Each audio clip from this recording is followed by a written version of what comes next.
yesterday. Master Paul was eating lunch with your brother. The girls resolved to read. They waited to have breakfast with you until almost noon. Thank you, Annie. Mr. Chesimond will be back any moment, so be ready to bring him his lunch. Bring me another cup of tea when you've time. For tonight's dinner with my brother here, we'll have the roast beef and Yorkshire pudding. He likes simple, hearty food. With the good china got out. Exactly.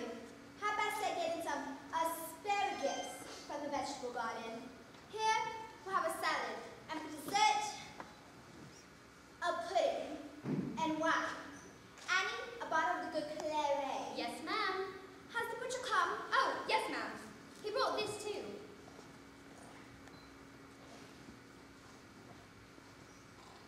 Most important. Time to bill to the cook. Good afternoon, Mother. Did you eat your lunch? Every bite of it? Yes, Annie, and some of Uncle Oscar's too. He'll be right with you, Mother. He's just finishing up. Come and kiss me, Paul, and careful of my hair. That'll be all, Annie. Yes, ma'am. Uncle Oscar has a new horse. Has he? It's a hunter. I'd rather have a racehorse. And whatever would you do with a racehorse? I'd like to own a real horse. Could we sometime, Mother? Remember, Paul, we're the poor members of the family. Why are we poor? Well, I suppose it's because your father has no luck. Is luck money, Mother? No, Paul, not exactly. It's what causes you to have money. But I thought when Uncle Oscar said filthy lucre, it meant money. Filthy lucre does mean money, but it's filthy lucre, not filthy luck. Then what is luck, Mother? It's what causes you to have money. That's why it's better to be born lucky than rich. If you're born rich, you may lose your money. But if you're born lucky, you'll always get more. Oh, really you? And his father not lucky? Very unlucky, I should say. Why? I don't know. Nobody knows why one person is lucky and another unlucky. Don't they? Nobody at all? Does nobody know? Perhaps God, but he never tells. He ought to then. And aren't you lucky either, Mother? I used to think I was before I married an unlucky husband. But by yourself, aren't you? I used to think I was before I married. Now, I think I'm very unlucky. Why? Well, I don't know. Maybe I'm not really. Anyhow, I'm lucky. Oh, Paul. How do you know? God told me. I hope he did, dear. He did, Mother. Well, excellent. Hello, Hester. That's a damn fine lunch Annie cooked out. Paul, go and tell your sisters they may join us, but they must be quiet. Such a lovely place. Can't imagine how Jeff can afford it all. Must be great to have all this money. Speaking of money, Paul's a fine young fellow. He should be sent off to school. Oscar, how can you blend into such a delicate subject without 10 seconds of entry in the room? Sorry, old girl. And don't call me a gal. I say, maybe I better go out and come back in all over again. Do it right, what? Don't be a village fool. I want to talk about Paul. I know I should send him off to school, but we just can't afford Eton. Oh, for God's sake. You have to be registered at birth to get into Eton, from up across the boot. There are schools that would take him if we had more money. In the midst of it all, Paul's a fine young fellow. He should be off with other young boys his age. Are you saying I'm not bringing him up well? That I'm too cold? Too particular? Nothing of the sort, Hester. I stopped by last night to say hello, and I saw Paul riding his rocking horse. He didn't look up once to say hello. A boy of 13 has no business riding a rocking horse, even a monster like that one. Rugby, cricket, that's the sort of thing he wants. Oh, well, at least I'll get rid of the rocking horse. I'm sorry I snapped at you, Oscar, but we really can't afford these things. Look at these.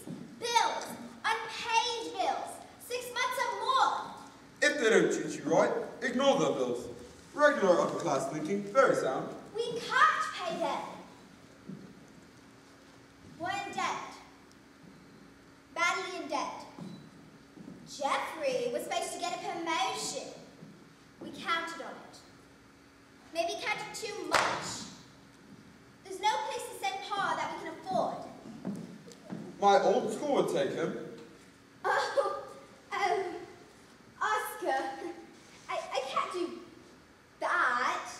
I know your school's a perfectly good school. I say, old girl, it's very respectable. It was good enough for Father and good enough for me. And look at you. Nothing interests you except football and racing. You don't care about a position in life, a social life. I don't even think you care about money. Well, at least you're happy. Next year, we'll be able to send Pa to a good school. There'll be more money then. We've taken steps.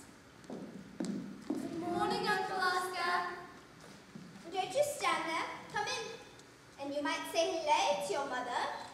I haven't seen either of you all morning. We ate in the kitchen with Annie. We were hungry. I told you that I wanted you to have breakfast with me. We waited and waited. Annie gave us breakfast at 11. We didn't want lunch. Well, at least kiss me good morning, even if it's afternoon, and careful of my hair.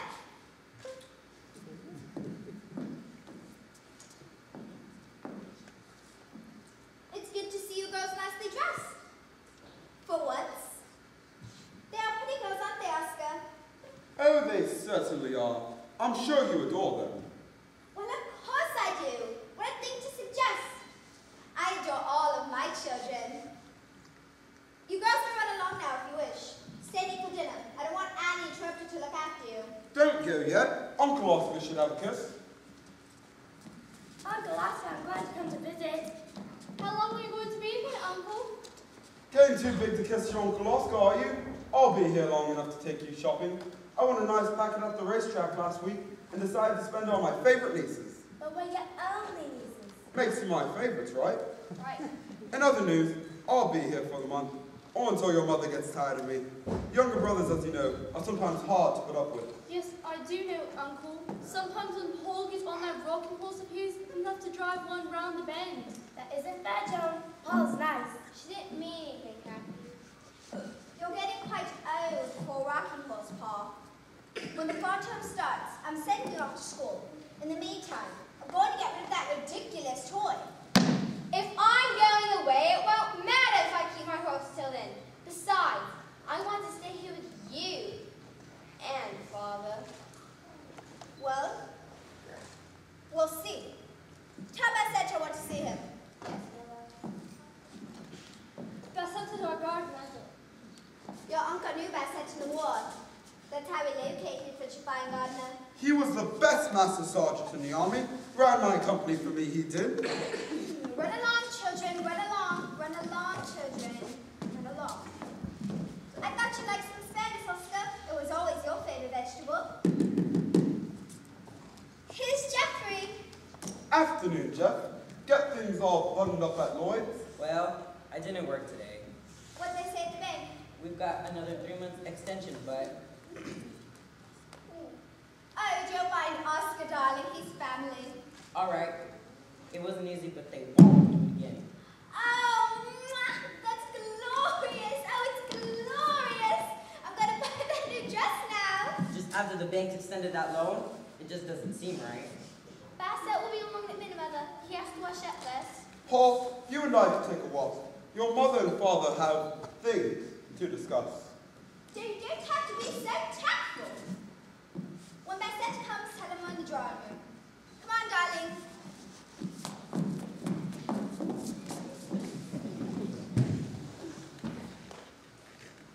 I hope you'll talk to Mother. She keeps wanting to send me off to some boarding school. And you don't want to go?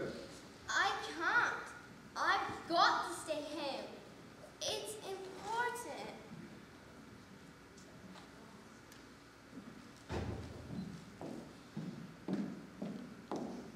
He wants to stay home to ride his stupid rocking horse.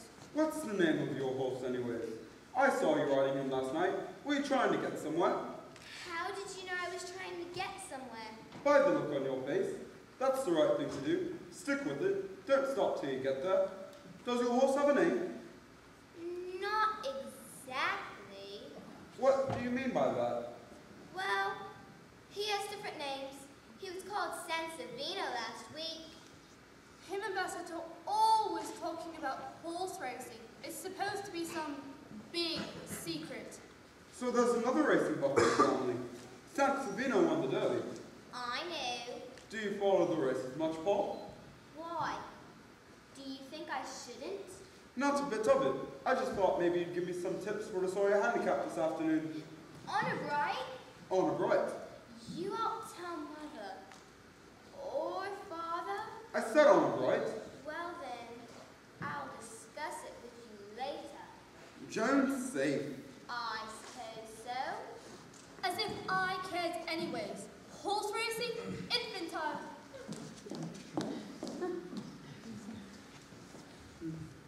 You want to know who's going to win the Sawyer handicap? That's putting it in a nutshell. Well then, Daffodil. Daffodil. I doubt it. Moses is the favourite. I only know the winner. That's Daffodil. But Daffodil, he's not exactly a favourite. Uncle, Yes, son? you won't let it go any further, will you? I promise, Bassett. Bassett be damned. What's he got to do with it? We're partners. He lent me my first shilling, and then I lost it. Then you gave me that 10-shilling note, and I started to win with that. So I know you're lucky, but you won't let it go any further, will you? Right you are, Paul. Keep your secret. I'm going to have a talk with Bassett.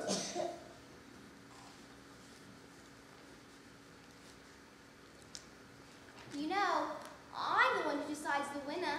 Bassett just makes the bets by phone. They won't take your bet unless they know you.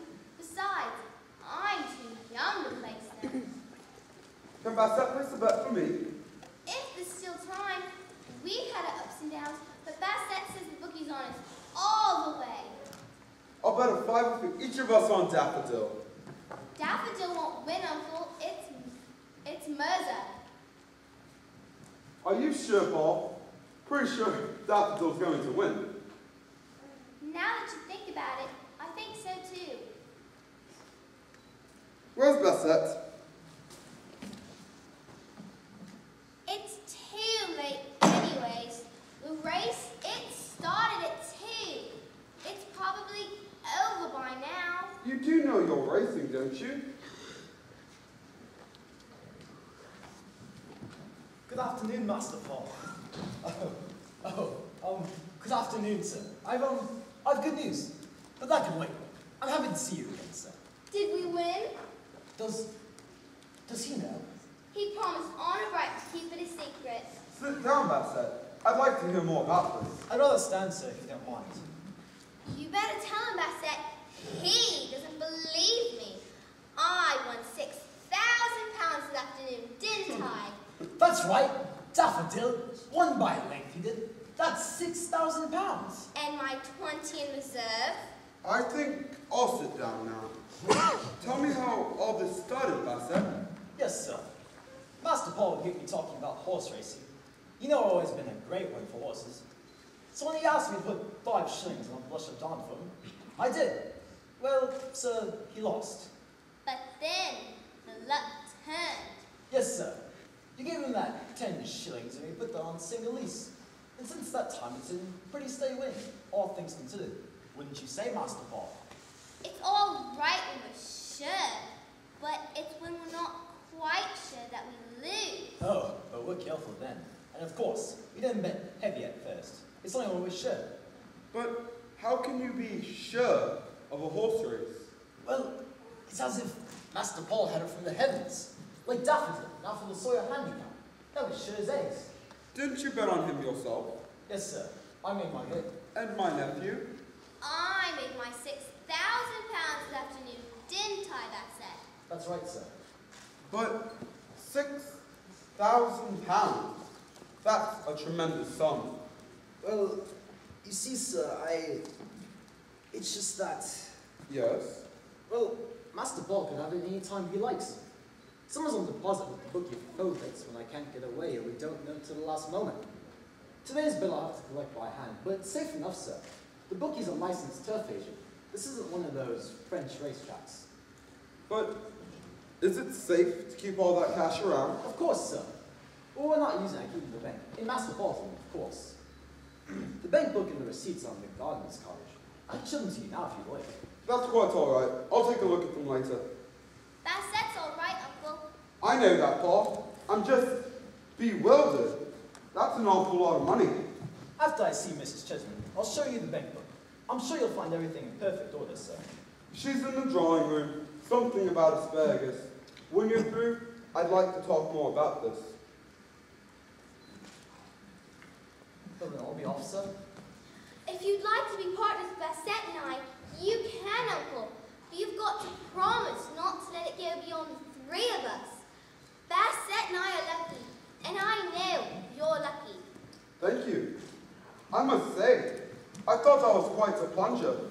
£6,000. What are you going to do with it all?